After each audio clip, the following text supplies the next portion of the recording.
Cristo. O apóstolo Paulo usou 4 verbos-chave que ilustram a soberania de Deus na distribuição dos dons espirituais.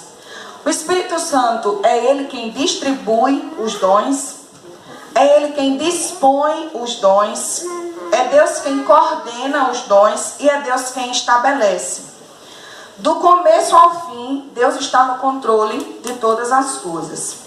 É Ele quem estabelece o corpo e quem coloca cada membro no corpo e distribui cada dom a cada pessoa conforme o seu propósito e a sua vontade, que é soberana. Do começo ao fim, Deus coordena e distribui os dons para o corpo. É isso que Paulo ensina à igreja. Eu gostaria de direcionar essa pergunta ao pastor Emanuel. Pensando sobre como identificar o meu lugar no corpo, como eu devo exercer o meu dom na igreja, de forma prática, que sinais podem me conduzir a identificar o meu dom ou a minha vocação para os serviços. Como é que o corpo de Cristo reconhece o seu membro? Qual o papel da liderança no reconhecimento dos dons, pensando no corpo de Cristo? E o membro precisa assumir o seu lugar no corpo?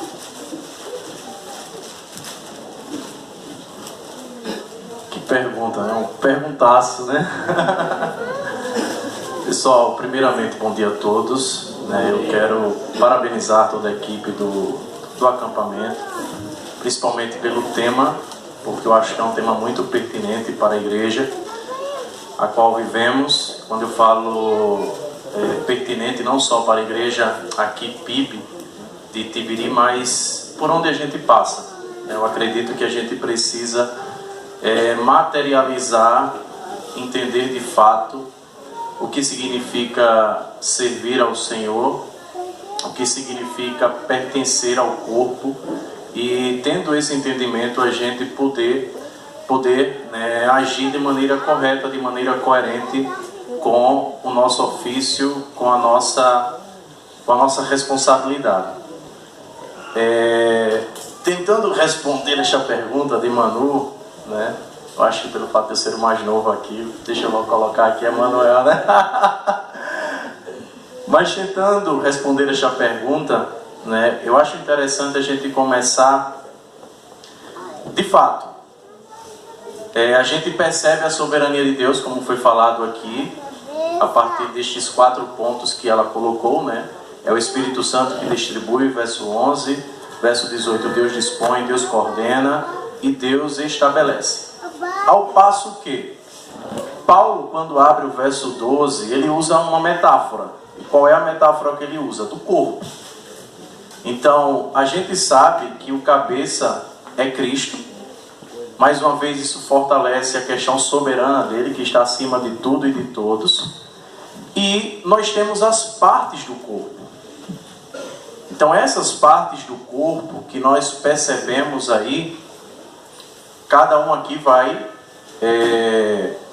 desempenhar a sua função.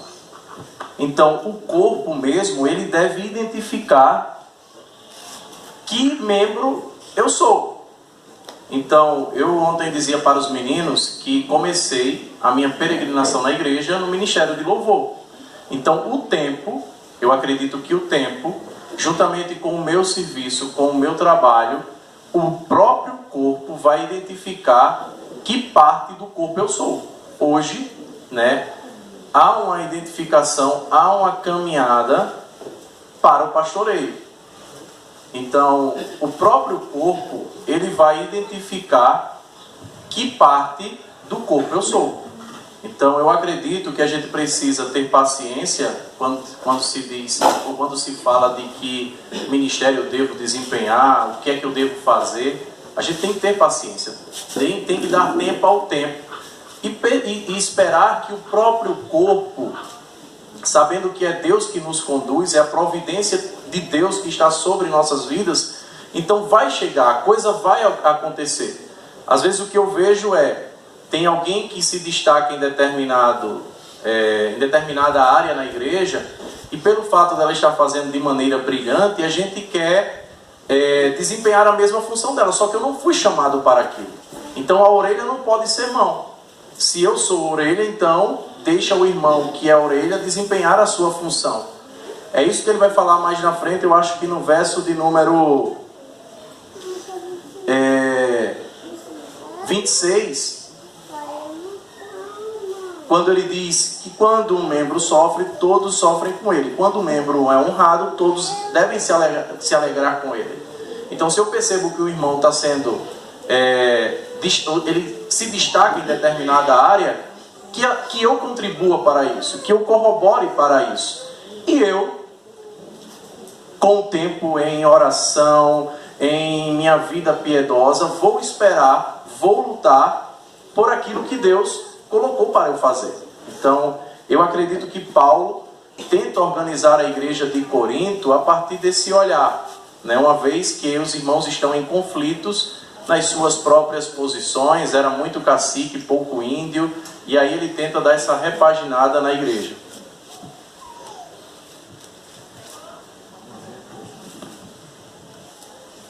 As perguntas foram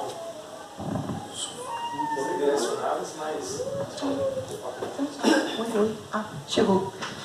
Alguém quer esclarecer mais alguma coisa nessa questão de como é que eu devo exercer e se de fato eu preciso assumir o meu lugar no corpo de Cristo? Os irmãos? Só uma coisa que eu esqueci, Manu, que ontem eu falei, pegando ainda a metáfora do corpo. Quando se vai fazer um implante, né, o corpo também pode rejeitar aquele membro. E aí a gente tem que ter nessa sensibilidade, porque no corpo pode haver essa rejeição, pelo fato da pessoa não se encaixar ali. É o órgão que a pessoa precisa, mas não houve um encaixe. Talvez em outro corpo aquele órgão se encaixe.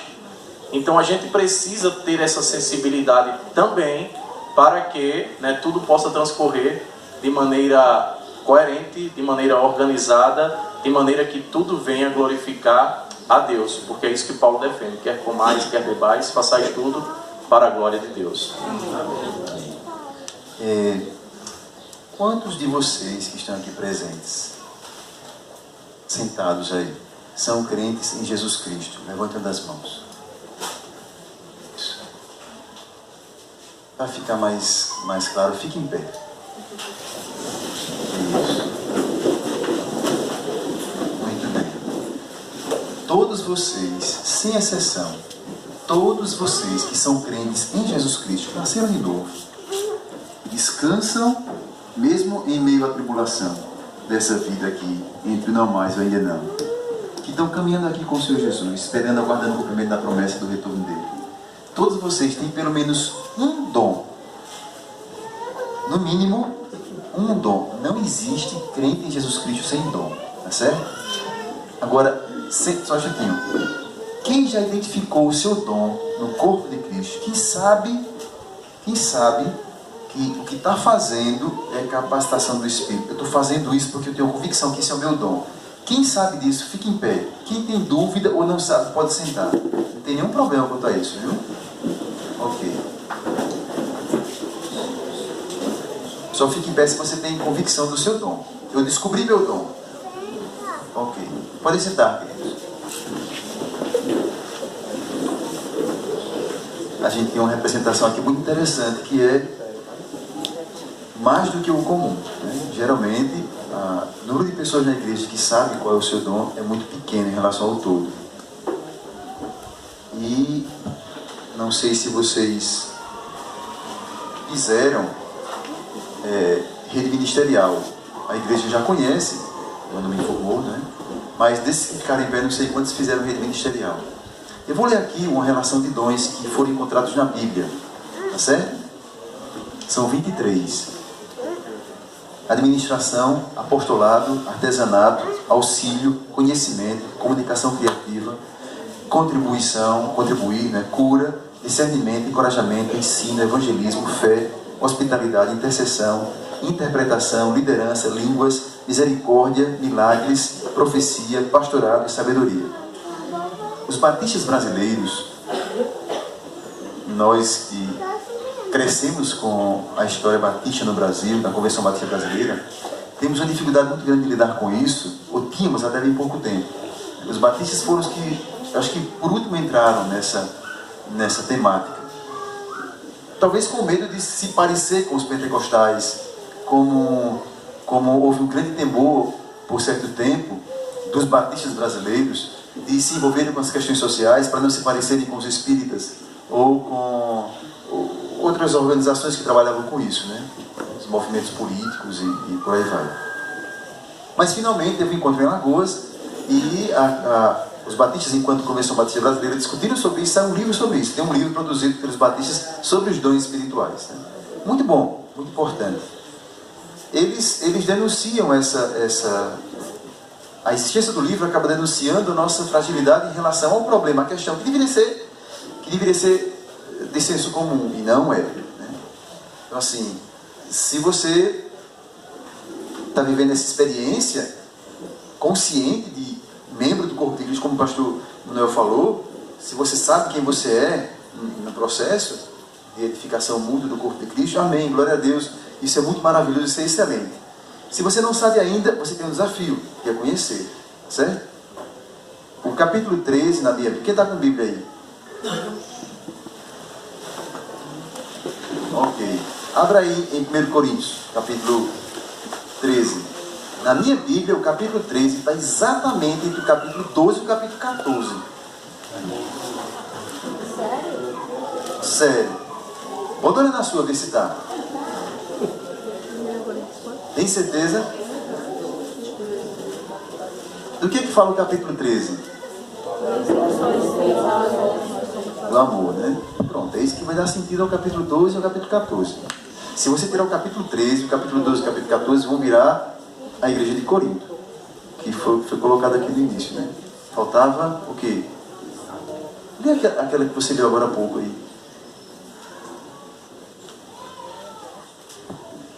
Oi, som. Então, ela tinha várias características. Isso. Ela tinha todos os dons, mas ela não tinha piedade. Era uma igreja não tinha amor, né? Isso, não tinha amor. Isso. Era uma igreja que vivia em êxtase, mas não tinha um testemunho consistente. Porque não tinha amor. Tinha uma liturgia extremamente viva, como as igrejas hoje têm. Mas também era cheio de excessos. Porque não tinha amor. E faltava ordem e decência. Porque não tinha amor. Então, assim, é muito importante que a gente entenda que tudo que a gente for fazer quando estiver servindo precisa ser feito com amor. O dom só vai ganhar significado aos olhos de Deus, só vai ser aprovado por Deus no seu exercício quando ele for feito com amor. Quando o servir, o fazer, seja fruto de uma consciência profunda e madura de quem nós somos na relação com esse Deus e de quem Ele é no relacionamento com a gente. Ele é o Senhor, nós somos os servos. E há uma consciência de dever eterno em relação a isso. Posso direcionar a segunda pergunta, né? Então, Paulo faz várias orientações nesse texto de Coríntios 12. No versículo 11, ele diz uma coisa muito interessante. Ele diz assim, e expõe isso já corrigindo o pensamento dos coríntios, que era muito dividido. Ele diz assim, mas um só é o mesmo Espírito, realiza todas essas coisas, distribuindo-as como lhe apraz, cada um individualmente. Só que aí ele termina e conclui 1 Coríntios 12 dizendo uma coisa que talvez seja ponto de reflexão. Ele diz assim, entretanto, procurai com zelo os melhores dons. E aí eu queria pedir a opinião de Givanildo, como a gente pode entender tal afirmação de Paulo dentro de todos os textos, os versículos que ele já discorreu em Coríntios, falando sobre a soberania de Deus em distribuir o Espírito Santo, distribuir os dons. Como é que a gente entende esse texto?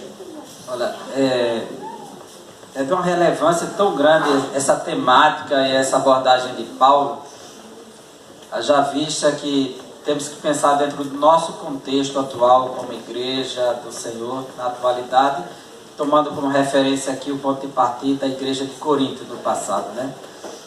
Porque nós podemos encontrar igrejas ordeiras, bem ordenadas, sem os dons, e igreja sem nenhuma ordem, com ordem e decência, sem os dons. Podemos encontrar igreja com os dons sem ordem e decência, né? Então, uma busca por equilíbrio desse ponto é fundamental. E o apóstolo Paulo, ele mostra a grande necessidade da busca pelos dons espirituais. E eu estava lendo um livro de John Stott, e ele mostra como ele tinha uma percepção sobre isso. É o livro Batismo com o Espírito Santo, John Stott. E ele, inclusive, ele disse como ele se encontrou numa conferência e corrigiu esse pensamento dele, se desculpando com algumas lideranças, porque ele percebeu que por muito tempo ele vivenciou um ministério sem dar ênfase aos dons espirituais. Isso deve ser aqui, essa busca que foi estimulada pelo apóstolo Paulo como uma necessidade vital da história da igreja.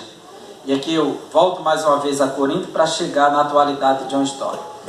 Que, como foi expressado aqui, a igreja ela tinha os dons carismáticos, mas não tinha o caráter. Ela tinha certa espiritualidade, mas lhe faltava. Vou mostrar esse paradoxozinho. Naturalmente isso é uma sinédrica, quando você toma uma parte pelo todo. Porque nós encontramos já a família de Cloé, que tem toda uma preocupação com o que está acontecendo na igreja, que já é o mover do amor de Deus pela própria igreja. E a primeira parte da carta, do capítulo 1 ao capítulo 6, é Paulo respondendo essas necessidades, dos problemas que a família de Cloé informou. E aí a gente já percebe a ação do dom do Espírito na família de Cloé, quando ele tem essa preocupação de salvar o corpo. E depois o Estéfanes, Fortunato e Acaico, que vem com essas perguntas para Paulo dos problemas dentro da igreja, que também não deixa de revelar amor pela igreja. Então, existia naquela igreja pessoas que amavam, que buscavam da forma correta, a maioria estava distorcida. Então, o apóstolo Paulo, ele mostra que, como o pastor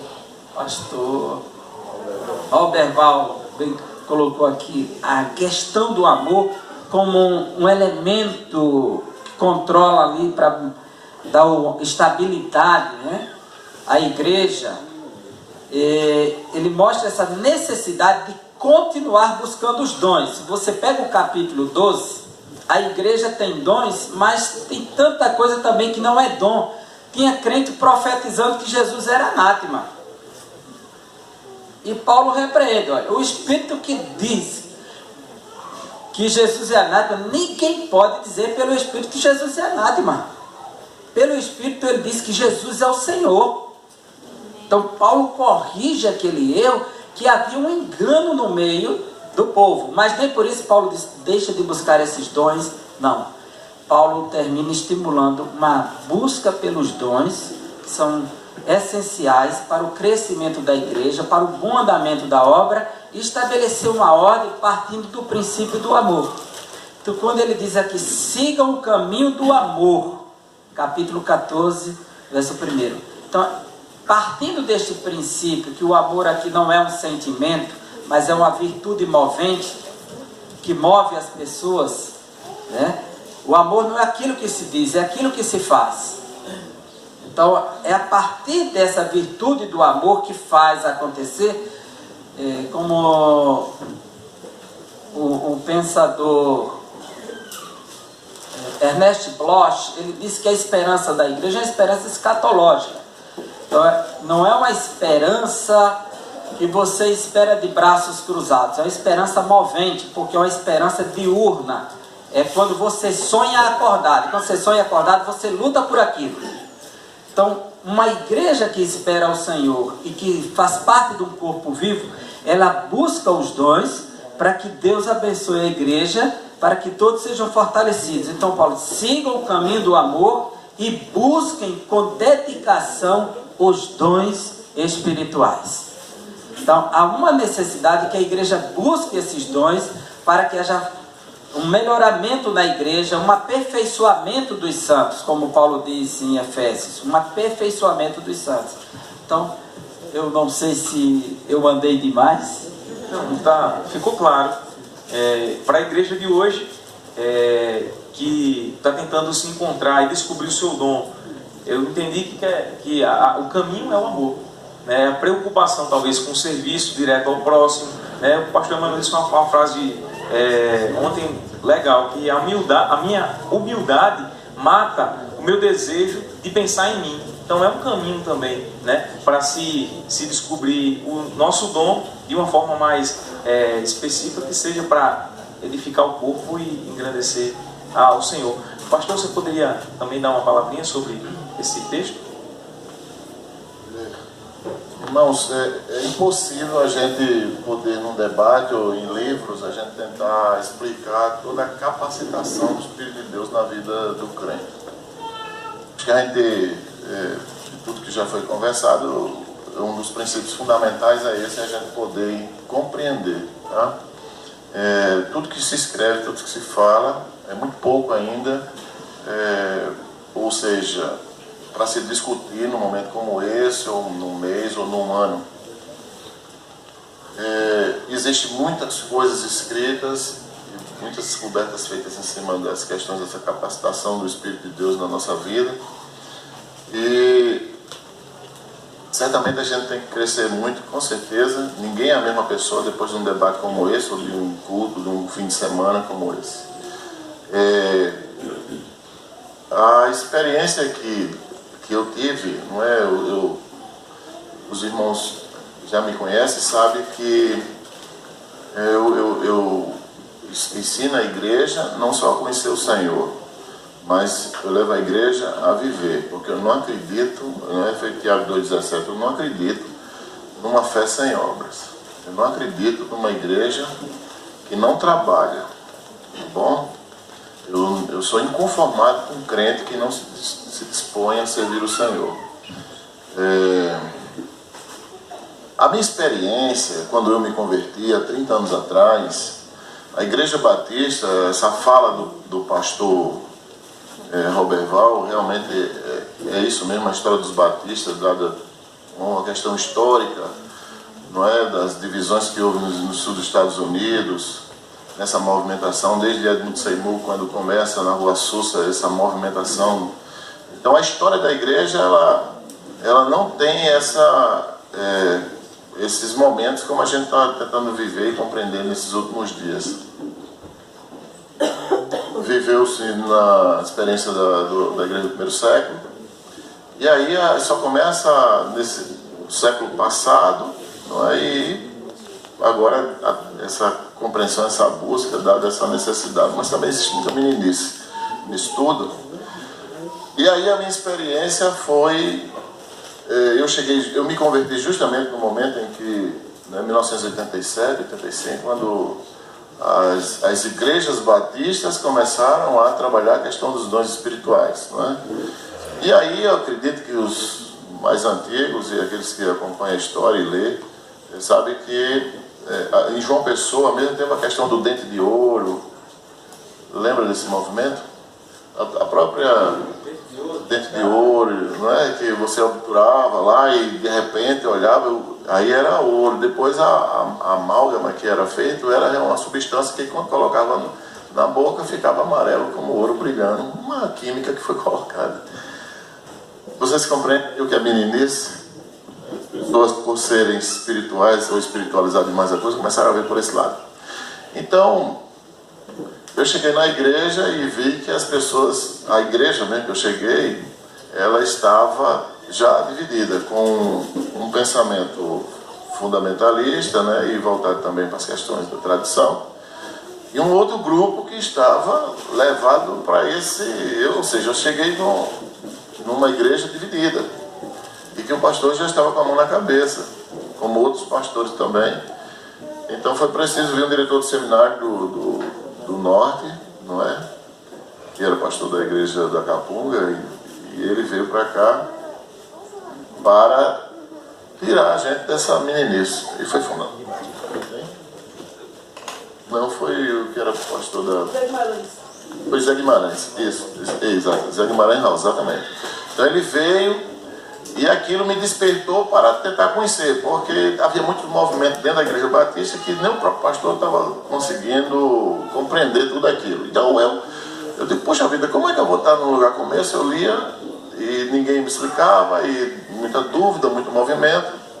E aí foi quando eu comecei a despertar para amadurecer essa questão, né? O conhecimento sobre os dons e essa capacidade. Foi quando eu comecei a despertar para isso. Eu digo, poxa, eu preciso ter mais, eu preciso ter conteúdo. E aí foi quando eu resolvi, né, ir para o seminário. Eu digo, poxa, eu preciso me preparar para saber. Eu já estava, o pastor já me chamando para dar aula, essas coisas na escola bíblica, e aí eu, poxa, como é que eu vou estar ensinando uma coisa que eu não sei, né? Aí um boi de fogo. Aí eu fui estudar no seminário, e aí Deus me deu a bondade e as ferramentas para que eu pudesse investigar sobre isso. Então, irmãos, assim, o que foi falado aqui é fundamental.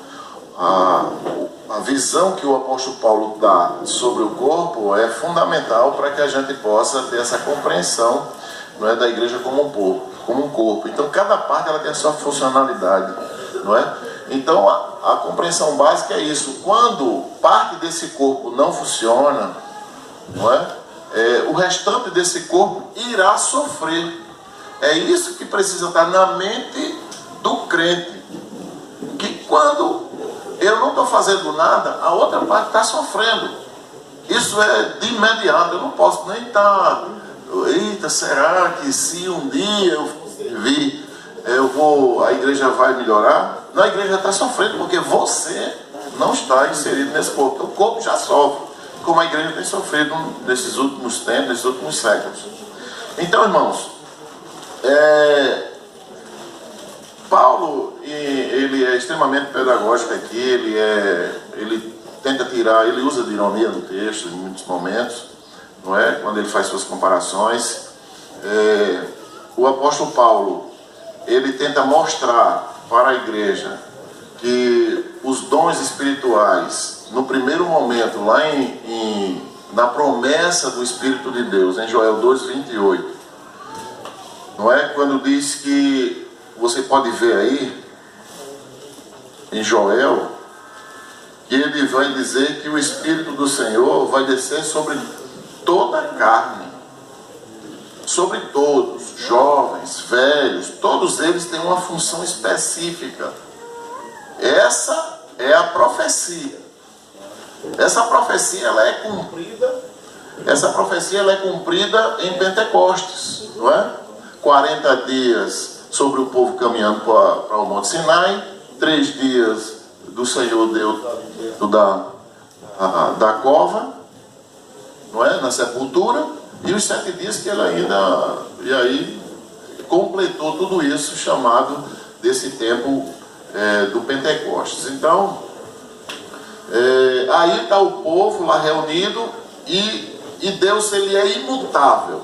Ele é imutável. Então, o que é que acontece? Quando essa manifestação do Espírito vem como um vento impetuoso, não é? Como línguas de fogo sobre a cabeça, e o povo começa a falar em vários idiomas, não é? Ele usa essa palavra lá em Coríntios 12 mesmo, tanto para idioma como para dialetos. Ele usa essa palavra.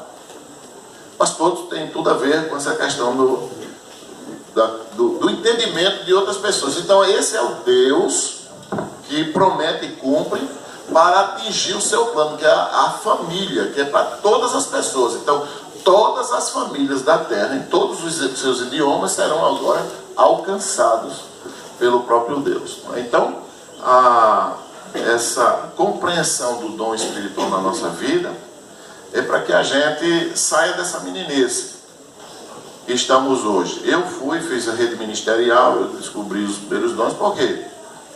Não se estudava sobre isso, dado preconceito. Não, porque se fizer isso é pentecostal. Não era assim? De jeito nenhum, isso não se fala.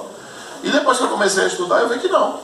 Que não, é impossível a igreja funcionar sem os dons, todos os dons, né? Cada um com a sua função específica. Só que esses dons que se apresentam de hoje como milagre, cura e línguas, são manifestações do Espírito de Deus, né?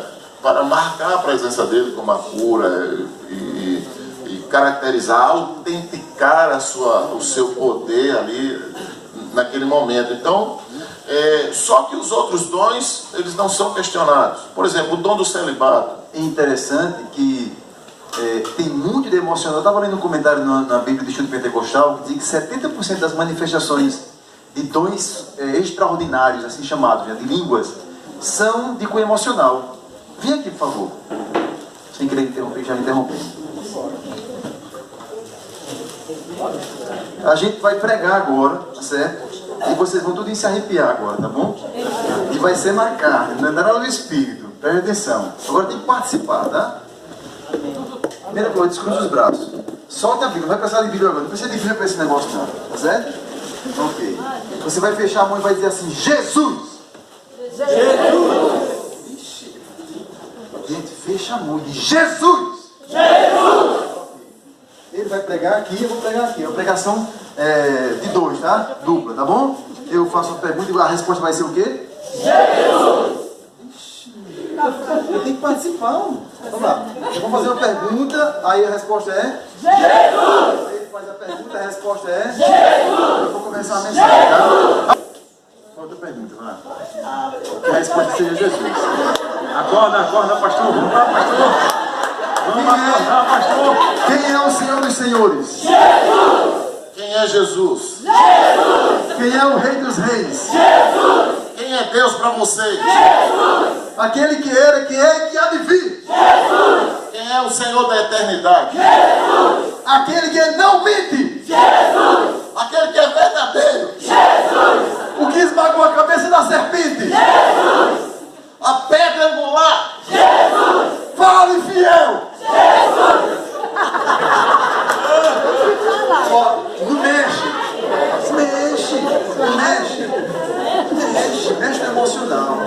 O trabalho do Espírito Santo mexe no emocional, mas não é só emocional, porque ele resulta em fruto. Qual é o fruto disso aqui agora? Nada.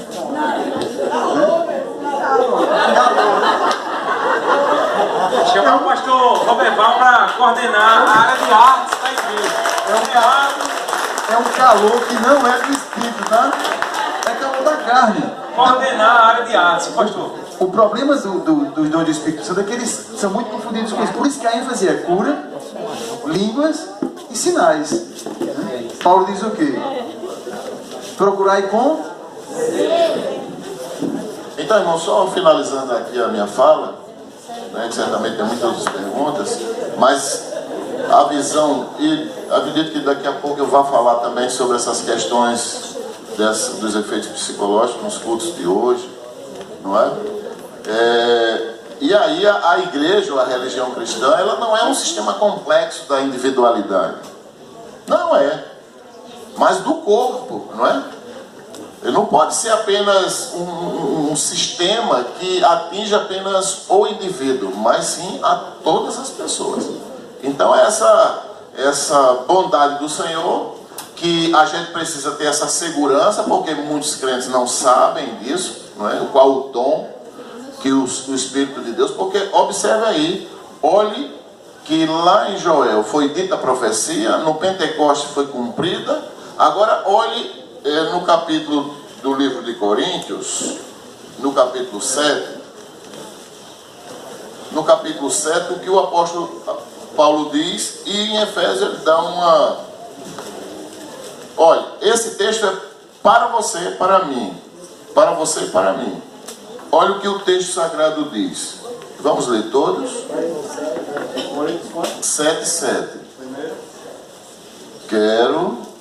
Todos acharam? Quero que todos os homens sejam tais como também eu sou.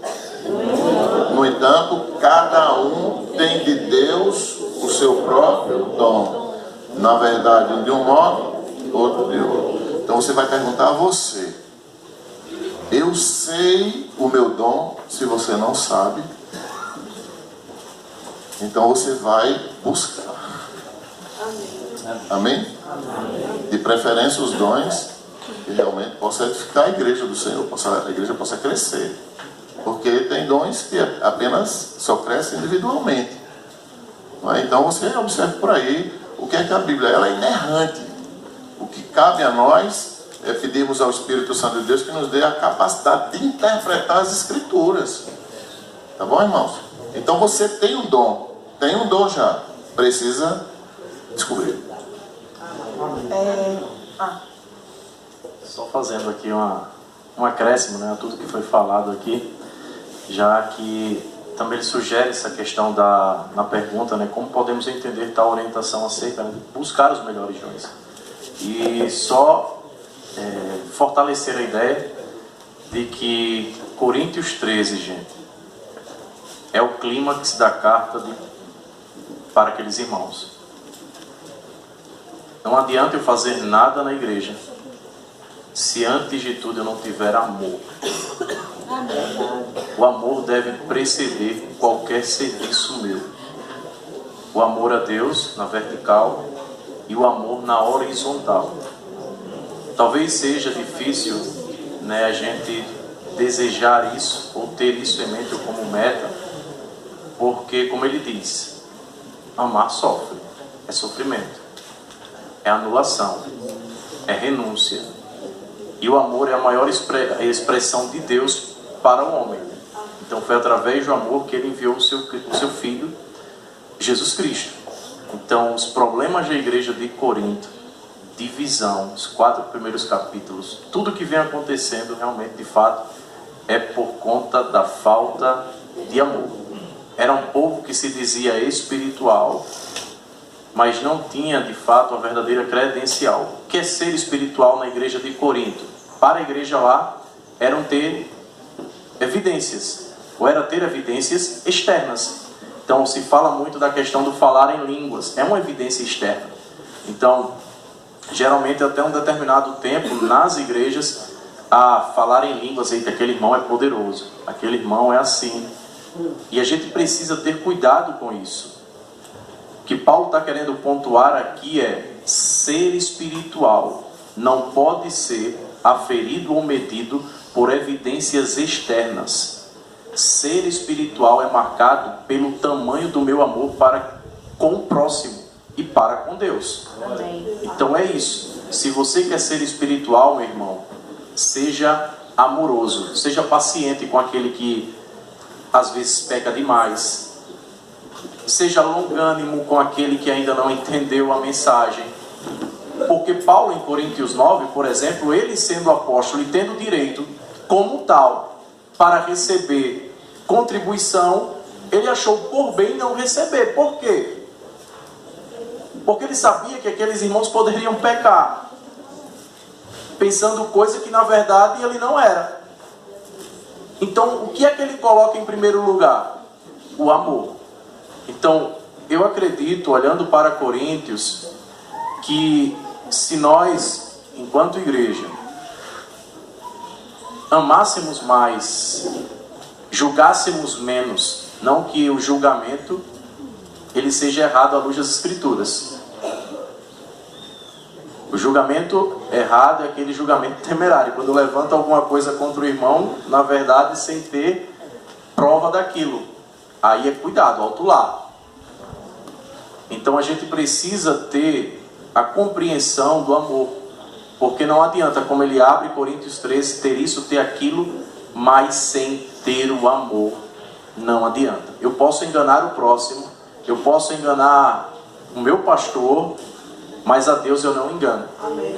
E se há uma coisa que eu acho interessante nas Escrituras, eu confesso aqui a vocês, às vezes eu deixo de fazer determinadas coisas, porque quando eu olho para o meu coração, eu percebo que a motivação não é a correta.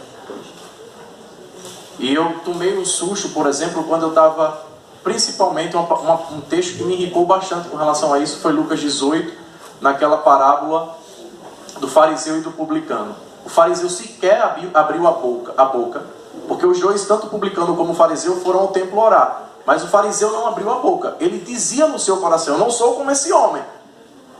O que é que a gente percebe ali? Cristo, ele tem a capacidade de penetrar o nosso coração. Então, às vezes, determinadas atitudes minhas, é uma atitude certa, mas com a motivação errada. Então, eu preciso ter a compreensão verdadeira do amor, porque ele traz edificação. Então, é isso que Paulo está querendo trazer. Não adianta eu falar em línguas e edificar a mim mesmo. Não adianta eu ter uma evidência externa apenas para sair legal na foto. Eu preciso amar, de fato, aqueles que carecem. É fácil? Não. Agora é uma tarefa para todos nós.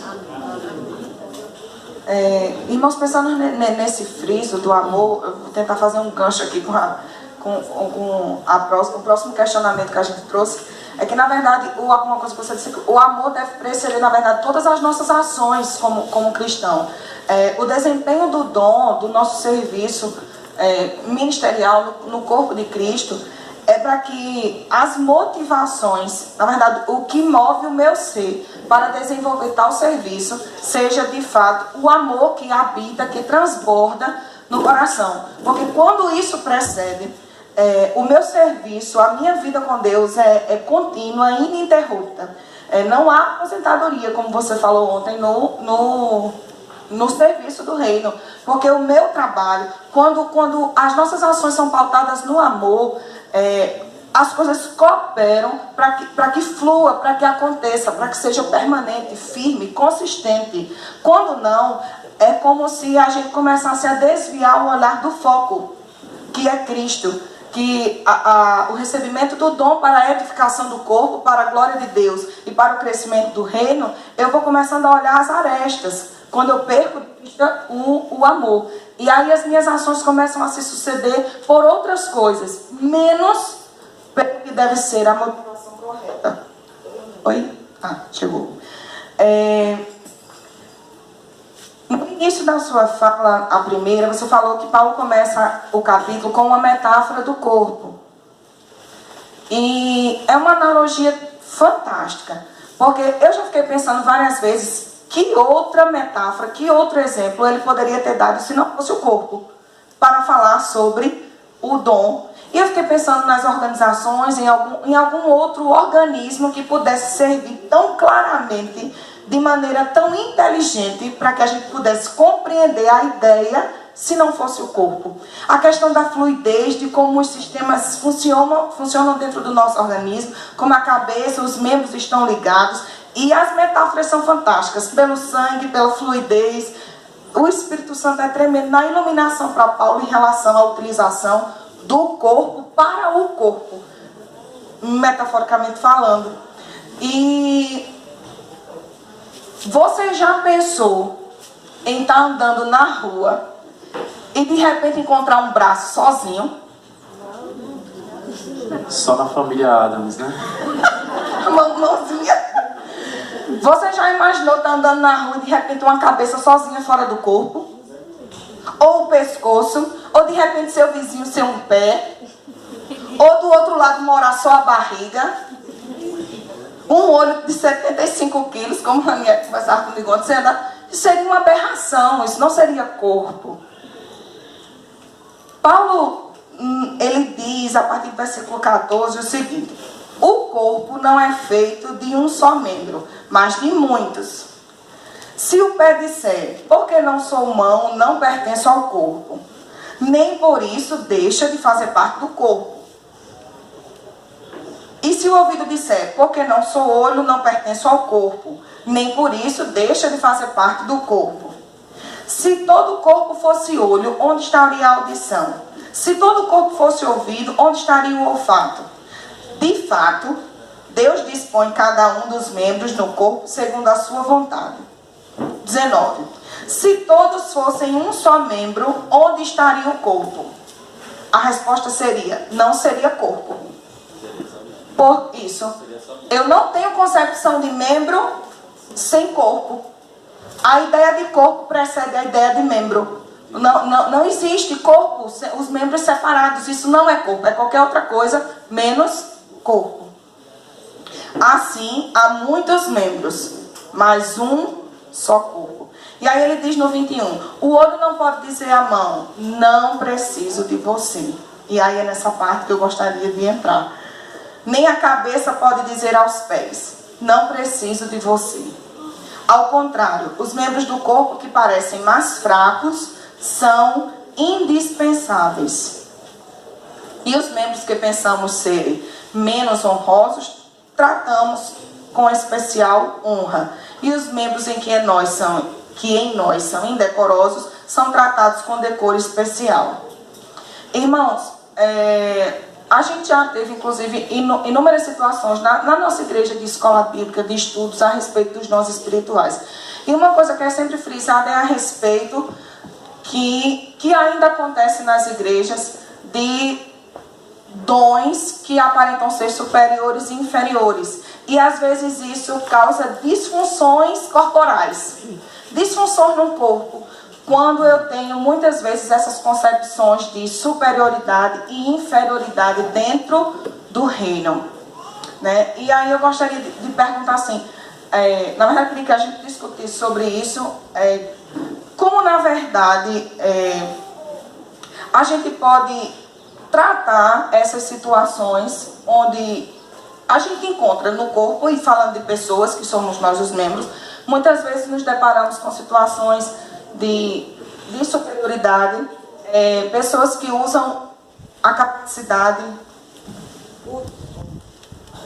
o dom para benefício próprio. E isso começa a causar inúmeras disfunções no corpo. Posso abrir? Eu acredito que a dificuldade aí não está no dom em si, mas no sujeito, na criatura caída, na criatura depravada. Para onde eu me volto? Gênesis. O homem querendo destaque. Então, quando eu tenho o entendimento que tudo deve glorificar a Deus, eu não vou ter olho gordo naquilo que o meu irmão tem. Eu vou louvar a Deus pelo que ele tem. Glória a Deus. E se aprouver a Deus ou não, me entregar, quero fazer também bom proveito dele para a edificação do corpo. Então, o coração do homem pecador, miserável, ele sempre vai tender para essa questão de querer ser superior. Aqui é a síndrome de Eustáquio. Está lá na caverna, lá, Crônicas de Nárnia, e ele entra na caverna e vê de ouro. O que é que o jovem pensa? Eita, agora eu serei dono do universo, em outras palavras, parafraseando ele. Então, quando ele pensa isso, em que ele se transforma? O C.S. Lewis ele usa uma metáfora também, a figura do dragão, para demonstrar como o poder ele também pode destruir a gente. E às vezes a gente acaba caindo nessa de querer ser superior e se transformando numa pessoa totalmente desconhecida, e a gente chora lá dentro. Não venha dizer que não, mas a gente chora lá dentro. Meu Deus, por que as pessoas estão me vendo dessa maneira, ou com um ar de superioridade? Porque a gente fez do poder, nos tornamos num tirano, num déspota. Pegamos o poder para mandar, mas o poder, como diz Mário Sérgio Cortella, o líder que se serve, ele não serve para servir. Então o poder, ele na verdade é dado para a gente se tornar mais servo. Por que esses homens, ou os grandes homens da história, entraram, ou a gente lê até hoje, homens, sei lá, como o Jonathan Edwards, o David Brainerd, o George Miller, porque eles serviram ao rei. Foram homens poderosos diante de Deus, homens que tiveram uma caminhada com o Senhor, mas eles pegaram aquilo e deram tudo em retribuição ao rei. Então, quando eu entendo que o dom, na verdade, foi dado por Deus e não conferido por homens, eu devo servir. Agora, eu tenho que ter cuidado, mais uma vez, com o meu coração. Eu acredito que não está no dom em si, mas no homem. Só um exemplo prático. Acontece no serviço, na igreja, esses sentimentos da seguinte forma. Eu tenho uma pessoa que geralmente se destaca e faz geralmente determinada função, que, de uma maneira geral, às vezes é visto de forma privilegiada, enquanto outro não. E aí começa o sentimento, mas ninguém vê o que eu faço, né? E isso vai começando a encher o seu coração de uma tristeza, porque o que você faz não é percebido, o que você faz não é valorizado. Estou falando da praticidade do serviço. A gente está na igreja, isso, e aí... mas ninguém vê o que eu fiz. Eu faço isso direto e ninguém fala nada. Aí vem fulaninho, fez e agora todo mundo aplaude. É essa dualidade de Mas sentimento. isso eu diria que é um orgulho velado. Porque os dons, é claro, eu tenho 4 pontos aqui que eu coloquei para que a gente entenda o que é o dom, que a gente amadureça. Porque o pecado está dentro de nós. A gente tem que ter essa consciência que o pecado está dentro de nós. A gente pensa que o maior inimigo nosso é o demônio. O maior inimigo nosso é o pecado, ele está dentro da gente. O demônio apenas ele acerta com um dardo, enfim, tá bom? Com uma seta que voa de dia, com as armadilhas e ciladas que ele abre. Então o cara pode cair ou não. Agora o pecado não, o pecado está ali dentro da gente. Esse é que detona a vida do homem, não é? Como diz Jeremias, capítulo 17, versículo 1, né? Que o pecado está cravado nos 4 cantos com um ponteiro de aço no nosso cérebro, tá bom? Então, os dons, é o que o primeiro. Qual o propósito dos dons? Qual o propósito dos dons? Então, o propósito dos dons é engrandecer ao Senhor e edificar a igreja. Então, eu tenho que entender que o dom que está em mim é para glorificar o Senhor e edificar a igreja. O segundo é que, olha, abra sua Bíblia aí em 1 Coríntios 14, 3. Olha o que é que o apóstolo Paulo diz, 14, 13, que é os 3 versículos, além dos outros, de Pedro e Romanos, também escrito por Paulo. Mas observa, mas o que profetiza, fala a quem? Aos homens. Vai edificar os homens. Está claro aí, não é? O segundo aqui, o segundo propósito aqui, os dons, ele tem o propósito de ministrar os necessitados. Quem são esses necessitados? São os que não têm Cristo ainda como Senhor e Salvador da sua vida. Que é isso muito bem claro, né? Daqui, na verdade, a gente está um resumo do que Deus usou. Givanildo, que nós estávamos aqui, ouvindo ele, à noite, e ouvindo Roberval pela manhã, e os jovens escutaram ele, ficaram sentados. Que é cantor agora, né, Indus? Cantor, parabéns, viu que talento, né? Deus já tem um talento aí. Descoberto aqui no retiro. Olha, irmãos, então os dons, ele tem um propósito de ministrar aos necessitados. E essa necessidade da igreja e das pessoas que ainda não têm Cristo como único e suficiente Salvador. Por exemplo, o dom do socorro. O dom do socorro, qual é o dom do socorro? É você, perceba, o Espírito de Deus diz: Pastor Messias, ele não está bem, está precisando de dinheiro, está passando necessidade. Então o Espírito de Deus me usa para falar aqui ao mestre, ao que tem o dom da palavra, ao que tem o dom de criar música, e o que tem, enfim, aí vai. Deus vai usar o irmão A que percebeu e vai chegar junto de Messias e vai dizer: olha, qual é o teu peso? Não, eu estou com uma dificuldade essa aqui, ó. Minha dificuldade é essa aqui, eu estou com dívida aqui, eu não estou desempregado, entendeu? Meu colégio está atrasado, mas que não seja por irresponsabilidade, hein, irmãos? Tem que ver isso também, hein? Tá bom? Mas aconteceu uma situação difícil na vida do irmão, alguém se converteu que tem dificuldades, e aí eu pego o peso dele, eu pego 50% do peso dele e boto em cima das minhas costas. 50 ele pode carregar e 50 é meu. A gente escuta isso hoje, nos dias de hoje? Não, irmãos? Não. Pelo contrário, né? Às vezes é aquilo que o escorpião está no bolso da gente, não é? Eu quero apanhelar a minha casa, que é uma repetição lá de trás, que se resume individualmente na igreja do Senhor, como o Espírito de Deus atuando na nossa vida. Tá bom? Então eu não quero ajudar. Eu não quero ajudar o irmão. Ok? E aí, eu preciso também ajudar os de fora, que também eu vou utilizar o dom do socorro, da misericórdia, da profecia. Eu não posso, como Tiago disse, eu não posso chegar para uma pessoa passando fome, necessidade, eu vim aqui para pregar a palavra para você, a sua pobreza é porque você é pecador. Não, eu tenho que chegar, olhar e pregar a palavra, mas quando eu vejo a necessidade, então Deus me já, e o Espírito de Deus, ó, como diz aqui, abra a palavra de Deus em Coríntios, capítulo 11, versículo...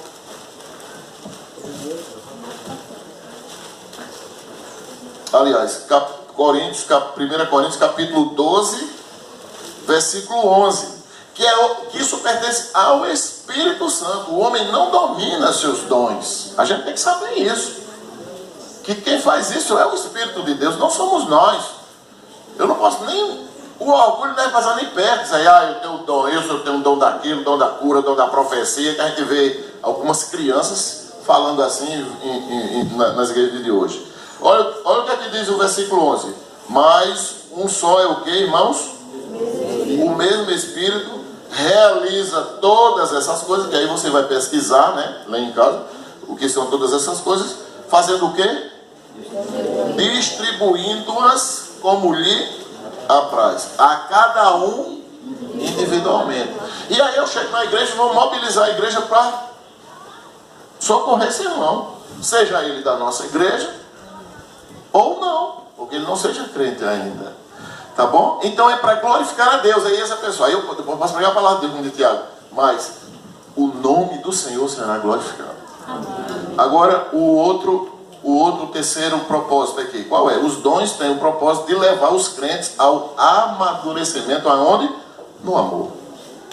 No amor. Quando os dons são exercidos em amor, produzem um crescimento na motivação correta de nossas vidas, porque pode não ser, porque eu posso não entender que o meu dom é o dom dos bastidores, não é?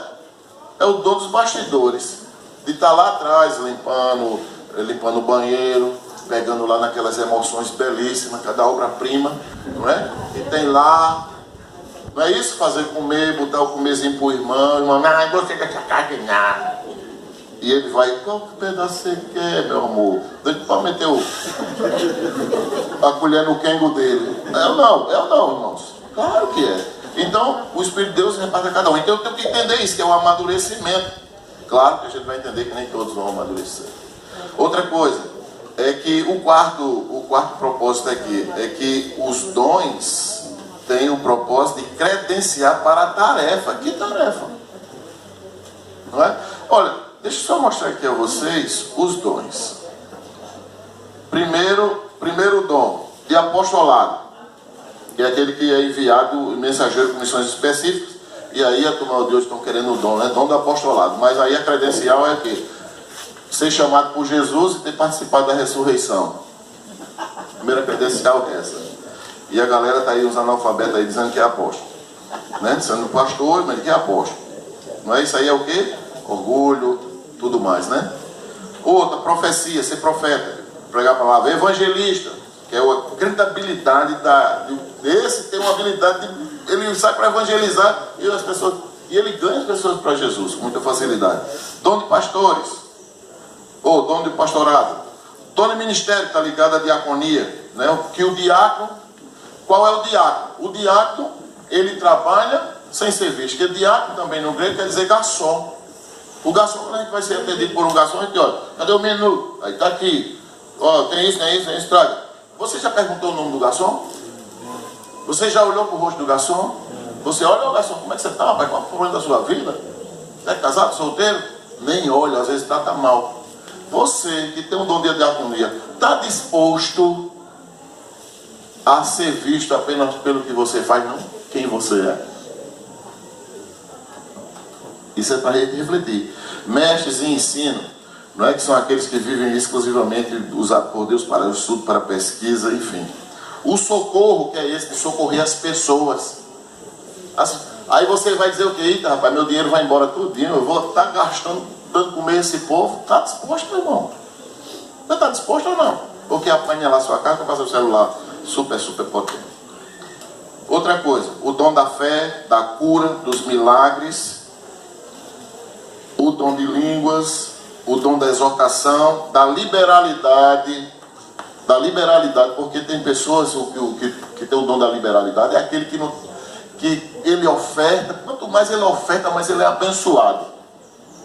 Quanto mais ele oferta, mais ele é abençoado. Tudo que ele faz dá certo, os valores que ele negocia, vai lá para cima, ele vai passando, alguém vende um negócio para ele, ele ganha 20 vezes mais daquilo que ele ofertou, e ele está sempre ali, ó, ajudando, ofertando. Não faz.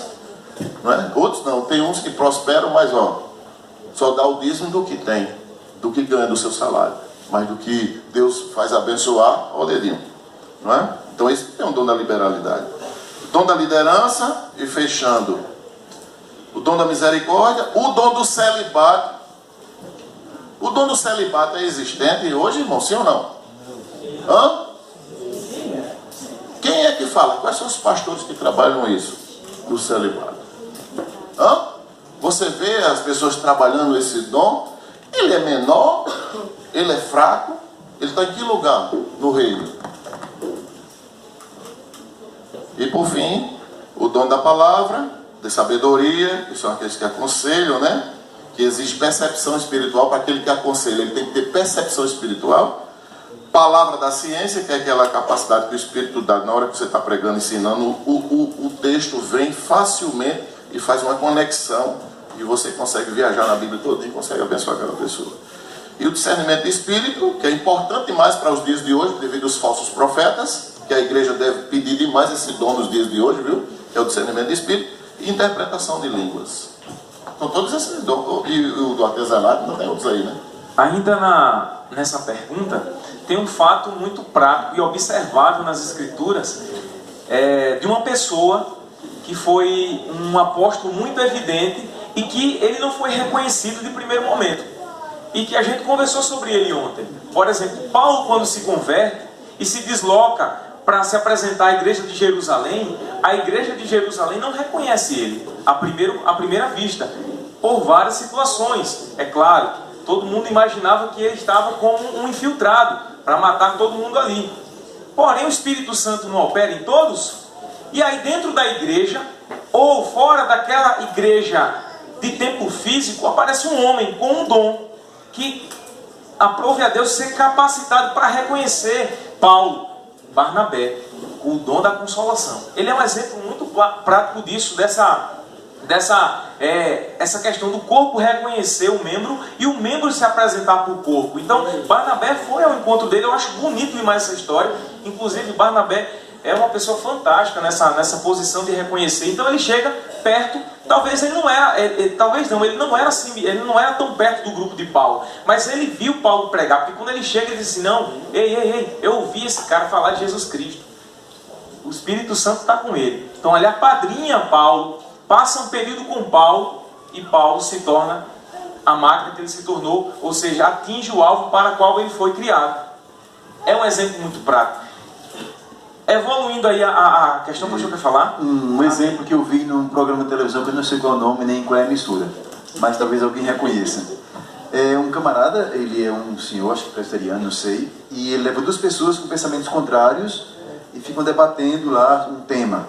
E nesse dia levaram o presidente internacional da Vinha Music, Ministério Vinha. O diretor perguntou: como é que vocês fazem com o cantor estrela? Aí ele disse: quando a gente identifica que o camarada vai servir no Ministério de Música, mas por estrelismo a gente bota ele no Ministério Infantil. Então ele vai tocar no Ministério Infantil, porque o Ministério Infantil não tem a projeção que o Ministério Adulto tem, né? O Ministério Adulto grava e viaja para o mundo todo e vai por aí vai. Cada pessoa daquela que sai naquelas bandas do Ministério Vinha, ele sai como um pastor. Então se forem 15 músicos, tem 15 pastores acompanhando o grupo de 15 músicos. Cada pastor pastoreia uma pessoa. Interessante isso.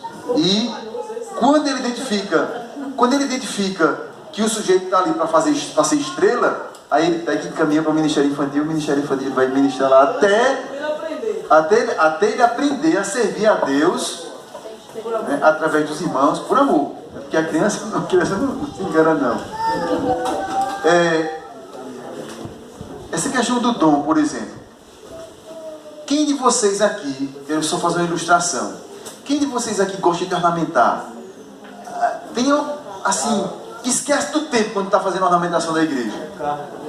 Vem aqui pra frente aqui, quem rapidinho, ligeiro, tem coceira de coelho, coisa de preá, um negócio assim. Ligeiro.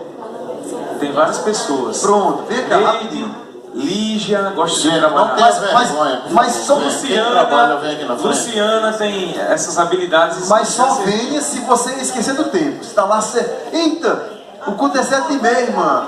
Eita, 7h25, e lá empolgando na Lígia, irmã Neide, Neide de Ferreira, que também tem Ferreira também. Vamos cantar uma música. Ah, a barca naufragando. Quem quer vir à frente? Levanta a mão. Pronto. Vocês, 3, 6, 7. Todos vocês trabalham no Ministério da Ornamentação da Igreja, assim, com isso aí, com artes. Trabalho. Todos, né? Muito bem. Agora, decorar na casa aqui também. Pronto, agora, isso é a paixão de vocês ministerial. É um traço do perfil de vocês. Né? Isso vai dizer onde vocês vão servir. Se botar vocês para servir no outro canto, talvez não dê certo, porque vocês amam isso aí. O outro traço do perfil é o dom espiritual. Então, entre vocês pode ter vários dons. Inclusive, dentro de vocês deve ter algum que lidera o grupo. Que é o da administração, da liderança, sei lá. E aí vai... O dom de cada um vai somar e vai fortalecer esse ministério. E finalmente vem o estilo, como cada um vai fazer. Um gosta de fazer, é mais espontâneo, outro é mais retraído, né? Um fala pelos 7, o outro passa o trabalho tudo ainda falando, só responde se só fala quando alguém pergunta. Então assim, Deus lida com isso aí. E quando vocês se juntam em função desse propósito, aí o serviço acontece. E quem entra no lugar de reunião, quem entra é impactado. Por quê? Porque o que foi feito com amor e para a glória de Deus. Alguém chegou a dizer que se você colocar uma cadeira, você pegou a cadeira e botou lá, na consciência de que aquela cadeira que está ali vai facilitar o trabalho de Deus na vida da pessoa que vai sentar ali, você está desprendendo a mesma energia espiritual, o mesmo vigor espiritual que alguém que vai pregar, tocar, cantar, dançar, sacudir a pança, representar, não importa. O que vai ser feito nessa perspectiva tem o mesmo poder espiritual, porque coopera para a salvação, para a edificação, coopera para a glorificação de Deus. Vocês podem se dar muito obrigado. Posso prosseguir? Show de bola. Dom de pastoreio e dom também nessa parte artística. E o pastor só fala com ilustrações. Amém. Então, ainda dentro desse tema, só que abrangendo mais ele, a gente está falando sobre diversidade, agora a gente vai falar sobre a função dos membros, né? Como é importante essa função e as características que cada membro exerce com o seu dom. Por exemplo, a gente estava conversando sobre as ilustrações do corpo. Se eu tomo uma decisão assistindo lá o jogo, de ir pegar um refrigerante na cozinha, e o meu braço ele não quer ir, meu corpo todo está direcionado aí na cozinha, pegar a pipoca e o refrigerante. Meu braço não quer. Eu faço tanta força para ir em direção à cozinha, meu braço está pegado no sofá que o meu braço se desprende do meu corpo. E aí eu fico só o meu corpo com os outros membros e o meu braço lá apegado ao sofá. O meu braço, ele não deixa de ser do meu corpo. Porém, ele perdeu a utilidade para qual foi inserida no corpo. Correto? Do mesmo modo, se a minha mão for desprendida do meu braço, ela não deixa de ser minha mão até um certo tempo, né? Porque se a gente for falar de fisiologia, ela vai perdendo ali sangue e não tem depois como, né, encaixar o dedo na mão ou e vice-versa. Ela é a minha mão, porém ela não tem funcionalidade no corpo, ela se torna inútil, estéril, ela não produz mais a sua finalidade. Então, diante disso, é possível a ideia do membro fora do corpo. Givanildo e depois Emanuel. Não, a Escritura não dá essa possibilidade, nem a própria fisiologia da coisa não permite, né? Então o membro, na hora que ele sai, ele já deixa de ser parte do corpo. Ele deixa de ser, não tem mais como, a menos que ele seja reimplantado. Mas, de certa forma, quando você é membro, é porque você faz parte do corpo, porque você está sendo alimentado. É como uma planta. Jesus diz que eu sou a videira, vocês são os ramos. Então a planta ela se nutre daquela seiva que passa para o ramo, e aí o ramo recebe da vida da própria planta, da videira, para poder produzir. Quando ele não está produzindo, ele não está recebendo aquela alimentação, não está havendo um processo sincrônico ali, a probabilidade ou sinérgico, né, para que ele reaja simultaneamente, é que venha morrer. Então o morto é tirado fora, não faz mais parte da própria planta. De igual modo, quem está fora do corpo, não pode alguém coexistir com dons à parte do corpo, ele faz parte. O apóstolo Paulo diz aqui no capítulo 12, versículo 13, pois em um só corpo,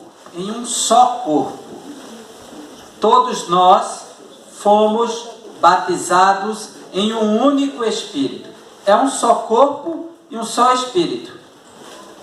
E um só batismo. Então não há como desvincular isso aqui. Então há uma necessidade de interagir. Você pode ser diversidade na unidade. O oposto disso não pode ser verdade. Ele pode ser diversidade na unidade, porque cada um tem um dom diferente. E inclusive quero ressaltar esta ideia que a questão do amor, o fato de alguém nascer de novo, o próprio Espírito derrama o amor de Deus em nossos corações. Então o amor já está vinculado ao novo nascimento. Paulo, quando escreve aos Romanos, capítulo 5, diz que o amor de Deus está derramado pelo Espírito em nossos corações. De sorte que só ama a Deus, Romanos 8, 28, quando Paulo diz, todas as coisas concorrem para o bem daqueles que amam a Deus. Esses que amam a Deus são aqueles que de fato nasceram de novo, porque o Espírito derramou o amor de Deus no coração, que o capacita a amar a Deus. E então Paulo vai dizer que nós devemos seguir o amor. O caminho do amor já está pronto para nós. Mas em relação aos dons, você não nasce com eles, você tem que buscar. É uma coisa, são ferramentas que capacitam a igreja para poder atuar na sua missão. Então há uma busca. Então Paulo disse, eu estimulo que vocês busquem. Então John Piper disse, eu não vejo nenhum motivo nas escrituras para que você não busque os dons. O estímulo é buscar, porque ele está em algum lugar. Então qual é o meu dom? Para fazer parte da unidade, para ser membro deste corpo. E o seu dom não é o dom do irmão, não é o dom da irmã, de forma alguma. O Espírito Santo é quem vai dizer qual é o seu dom. Porque vem do Espírito, ele distribui a quem quer e como quer.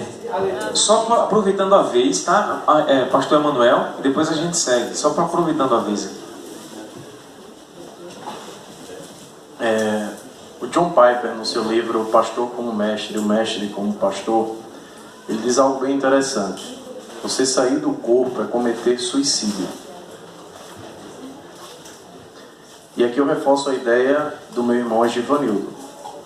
Não há como você viver fora do corpo. Geralmente quando isso acontece é por uma palavra chamada orgulho. E aí eu vou explicar o que eu entendo como orgulho velado. Lucas 15. Jesus está diante dos fariseus e publicanos. Por que eles se relacionavam? Fariseus e mestres da lei, por outro lado, os publicanos e pecadores. Ele está diante dos publicanos e pecadores lá se relacionando e sendo criticado pelos fariseus e mestres da lei. Por conta disso, verso 3, ele disse, então lhes contou uma parábola. Por quê? Estava sendo criticado pelos fariseus e mestres da lei. Ele conta 3 parábolas. Primeira parábola, ovelha perdida. Segunda parábola, a dracma perdida. E a terceira parábola, que a gente entende como filho pródigo. Quem é que simboliza rapidamente o filho pródigo? Aquele que pede tudo ao seu pai, vai embora, aquilo que lhe pertencia. Os pecadores e os publicanos. Quem é o filho mais velho que fica em casa, que quando o irmão volta, Senhor, eu faço tudo isso, tarará. Aí vem a questão da meritocracia, que o Senhor tenta trabalhar ali. De maneira sutil, o que é que Cristo está nos mostrando através daquele texto? Um orgulho velado no coração do irmão mais velho. O texto termina mostrando qual é o final do irmão mais novo, sendo recebido, recebendo naquele banquete, naquela festa, mas não diz como termina o filho mais velho. Eu não vou aqui querer conjecturar, mas talvez distante, né? Não querendo, mas fazendo. Talvez distante, com raiva da sua família, do seu pai e do seu irmão mais novo. Então a gente precisa ter isso no coração, ou aos que sentem isso no seu coração, de que não lembraram de mim ainda, como a síndrome do irmão mais velho, né? O pai deu isso tudo para o meu irmão, que pintou e bordou, fez tudo o que podia, e eu estou aqui, fui esquecido por ele. Sequer ele me presenteou com um bezerrinho aí, para brincar com os meus amigos. O que é que eu diria para esses? Tenha calma. Deus nunca esqueceu dos seus. Mardoqueu, foi necessário que Deus inquietasse o rei Xerxes no sonho de madrugada e se lembrasse, porque se não fosse Mardoqueu ali contando e relatando tudo o que aconteceu para Esther e chegaram aos ouvidos dele. José, que estava preso, foi necessário que... eu tive alguém lá na prisão. Deus sempre se lembra, gente.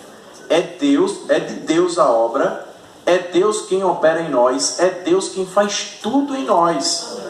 Então a gente precisa ter paciência, porque o tempo vai chegar, a coisa vai acontecer. Enquanto isso não acontece, eu vou usar aqui o que o pastor Evandro falou: prepare-se para que quando a coisa vier a acontecer, você faça de maneira brilhante, de maneira que aquilo que você está fazendo reflita a glória de Deus. Você aponte para Deus. Então Paulo está trabalhando isso também aqui. Se você for observar as páginas iniciais de Corinto, há um problema entre os irmãos. Qual é o problema? O problema do orgulho. E Paulo tenta pontuar isso. Então a gente tem que olhar para o nosso coração e pregar para ele o evangelho também. Então a gente precisa ter esse entendimento, tá certo? Nós estamos caminhando para o fim e eu já queria pedir que, se de repente você tiver alguma pergunta que você gostaria de fazer, que você pudesse já sistematizá-la no papel, se assim for. Se não, você pergunta falando mesmo. Isso, dá o microfone e você pergunta, mas se de repente for escrever, você já pode escrever. Eu acho que ficou muito clara a ideia de que não há vida desse membro fora do corpo. É importante que como igreja nós estejamos ligados, como cantamos, né? Naquela canção Corpo Família. É importante que tudo esteja junto, colado, porque somos um de fato, é um corpo. Pensando nisso, a gente pautou aqui, na verdade, assim, 3 pontos que seriam indispensáveis para a saúde do corpo. E eu vou falar e depois os irmãos vão dar o certo rapidamente. Vocês vão falar, cada um, né, rapidamente mesmo, para que dê tempo a gente ouvir as perguntas caso hajam. E, bom, a primeira seria, no corpo para a saúde, a necessidade de cooperação. É importante que haja esse espírito cooperativo dentro do corpo. Paulo escreve... é importante a cooperação para que não haja divisão no corpo. Pelo contrário, cooperem os membros com igual cuidado em favor uns dos outros. É um desafio para nós termos a mesma atitude, como ouvimos no primeiro dia, a mensagem do irmão Givanildo. Até que todos cheguemos lá, a essa medida da estatura de Cristo, é realmente um mesmo espírito, uma atitude. E nós somos diversos, mas é importante que haja unidade e cooperação. A segunda é a necessidade da empatia na alegria e na tristeza. De maneira que, no capítulo 12, 26, de maneira que se um membro sofre, todos sofrem com ele. E se um deles é honrado, com ele todos se regozijam. A gente discutia ontem em Ranieri, a gente questionou aqui com o pastor, que a tristeza contagia. Ela contagia muito facilmente, né? Uma pessoa está sofrendo, chorando, daqui a pouco você chega junto, já você está chorando também, e você se compadece. A alegria, nem sempre a gente tem a mesma empatia na tristeza e na alegria. Às vezes por causa do nosso orgulho, às vezes por causa do nosso egoísta, da nossa natureza que, né, corruptível, que não vale nada mesmo, a gente tem uma dificuldade grande em se alegrar com o outro. E a terceira seria a necessidade de compreendermos que não somos completos em nós mesmos e que precisamos uns dos outros. Paulo escreve: ora, vós sois corpo de Cristo e individualmente membros desse corpo. A uns estabeleceu Deus na igreja, primeiramente apóstolos, em segundo lugar profetas, em terceiro lugar mestres, depois operadores de milagres, depois dons de curar, socorros, governos, variedades de línguas, e assim até o versículo 31, quando ele finaliza. Mas nós só nos tornamos, nós somos insuficientes, e é na suficiência de Cristo que a gente subsiste. É quando estamos exatamente ligados nesse corpo que há a suficiência de Cristo em nós, para que o corpo trabalhe, coopere, tenha empatia em todas as situações, para que seja, como eu falei, fluido, para que haja saúde nesse corpo. E aí a gente vai ouvir os irmãos aqui rapidamente e em seguida as perguntas.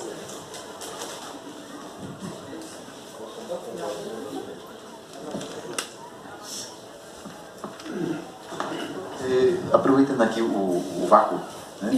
Ontem eu mencionei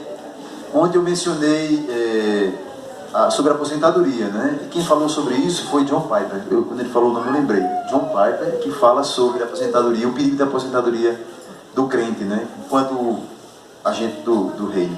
Eu só queria falar isso mesmo.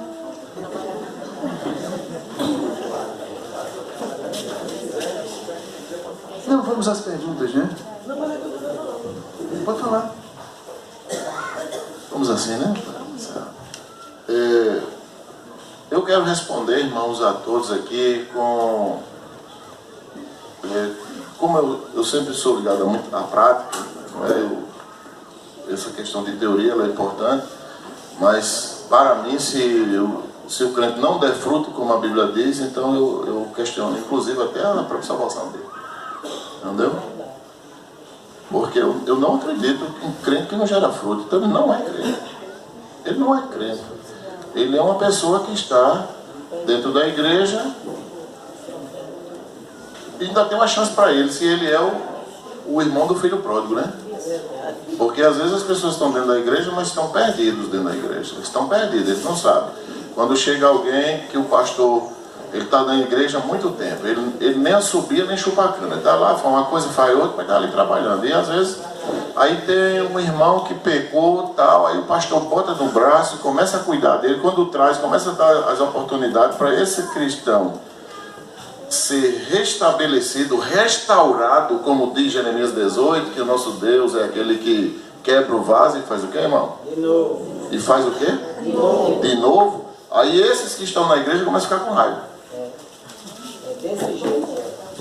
Achando, aí vem a doença do pecado, é o adoecimento, né? Que o pastor está cuidando dele, né? Talvez porque o pastor está pensando em receber isso, ganhar aquilo, quer fazer média com A, com B, com C. Mas isso, quem pensa assim é adoecido, né? Então, Deus é um Deus que a ideia de Paulo aqui, quando ele fala de amor, ele está ligado ao que Deus fala lá dentro. A ideia de Paulo aqui é aquela de que o Senhor diz: qual é o mandamento, o maior mandamento? Aí Jesus diz o quê? Amar a Deus sobre todas as coisas. E o segundo qual é? Amar o próximo, que foi o que a gente viu aqui, né? A mensagem mesmo foi extraordinária. Eu digo a vocês, eu só vou descer porque eu tenho que descer, mas senão eu ficaria aqui, não voltava mais, né? Porque está aqui ouvindo a palavra de Deus e a gente crescendo desse jeito. Então, qual é a ideia de Paulo para explicar os dons, que foi algo extraordinário, que seria, por isso que eu digo, é muita coisa para... A gente precisa estudar. Não tem como... A gente aqui está no momento apenas para dar esse toque para você crescer. Aí então precisa ir na escola bíblica, precisa estudar, sabe? Participar de congresso, enfim, comprar livro, inventar no shopping só dentro de comprar celular novo, roupa nova. Você entra dentro da livraria. Pelo amor de Deus, não ainda dá tempo. Então a ideia de Paulo aqui é essa: amar a Deus sobre todas as coisas e ao próximo como a ti mesmo, né? Como é que você pode dizer que ama a Deus se você não ama seu irmão? Eu quero concluir essa questão da compreensão, preste atenção. Eu quero finalizar essa minha palavra aqui com relação à cooperação, empatia, compreender o outro, não é? E a nossa incompletude como seres humanos devido à queda. Eu quero falar sobre o dom da exortação. Abra a Bíblia em Romanos 12:8. 12:8.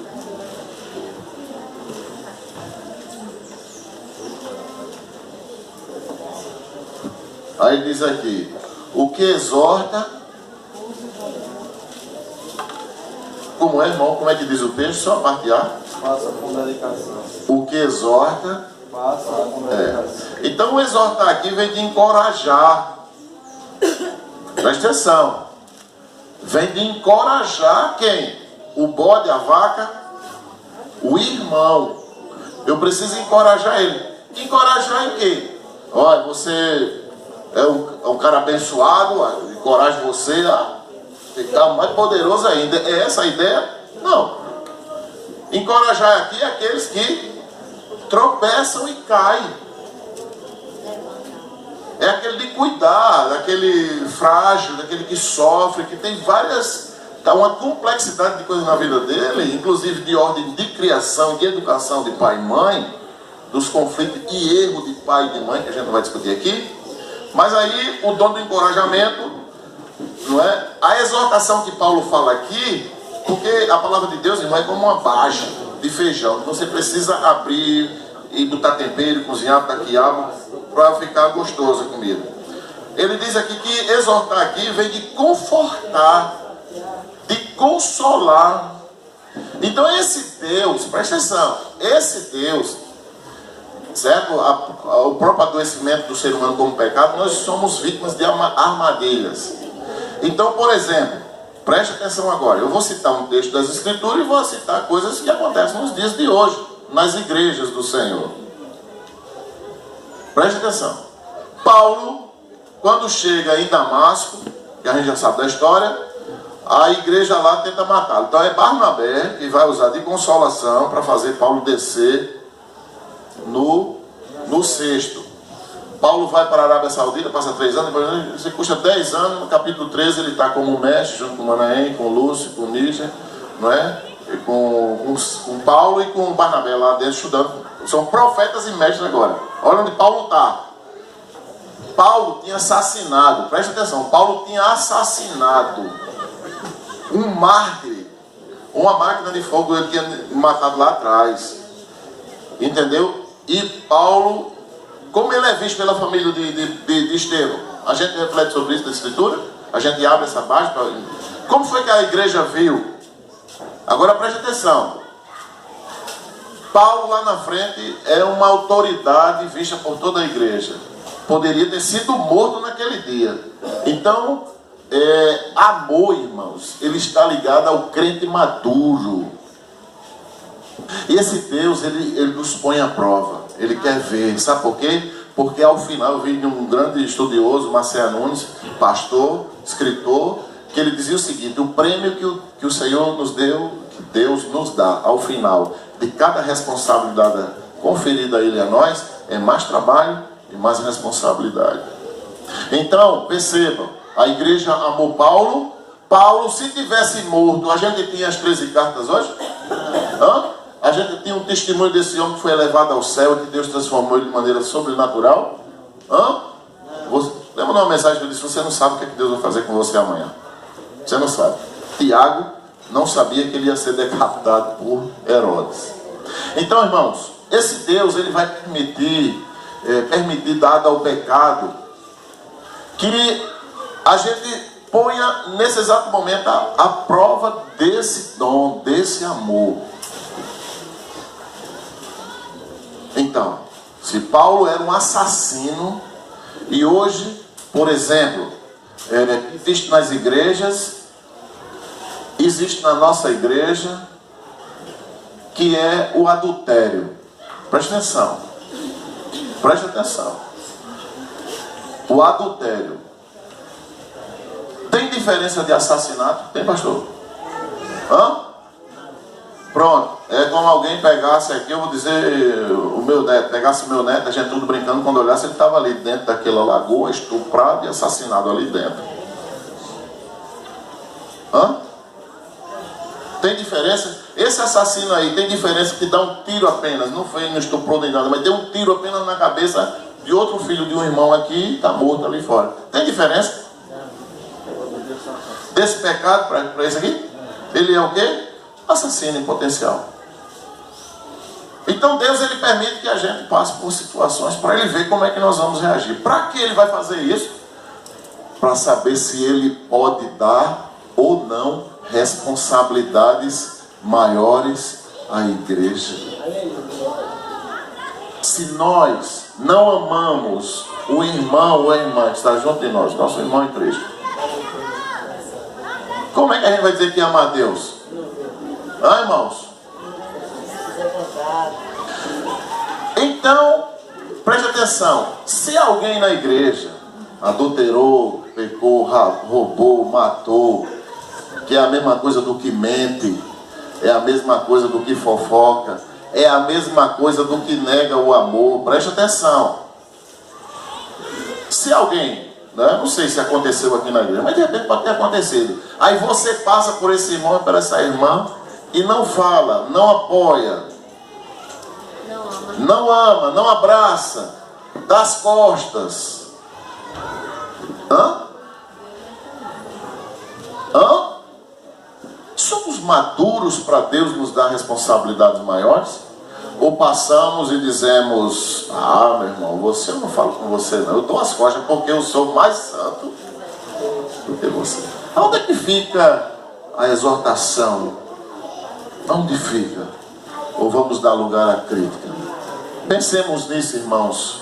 Pensemos nisso para que a gente não cometa um absurdo que Deus não suporta isso, que é a hipocrisia. A gente diz que ama, mas no momento de mostrar esse amor, a gente passa e não fala. 30 segundos. O amor, ele tem um contexto, viu, gente? O contexto do amor é no outro. Por que vocês acham que o segundo mandamento que Jesus Cristo ele disse, aqui eu vou usar as palavras de um pastor que eu gosto muito, do Tim Keller, quando Cristo disse amar ao próximo como a si mesmo?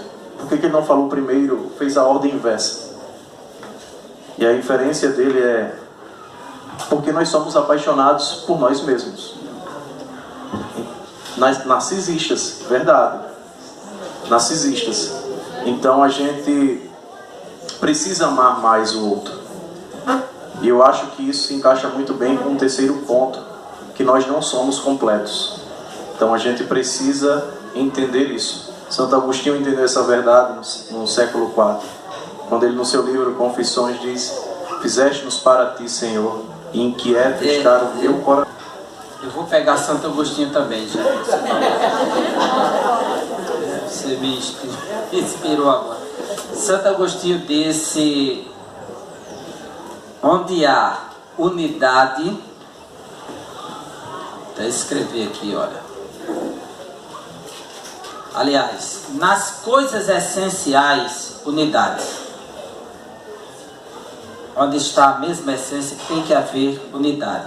Nas coisas não essenciais, liberdade. Mas em todas as coisas, amor.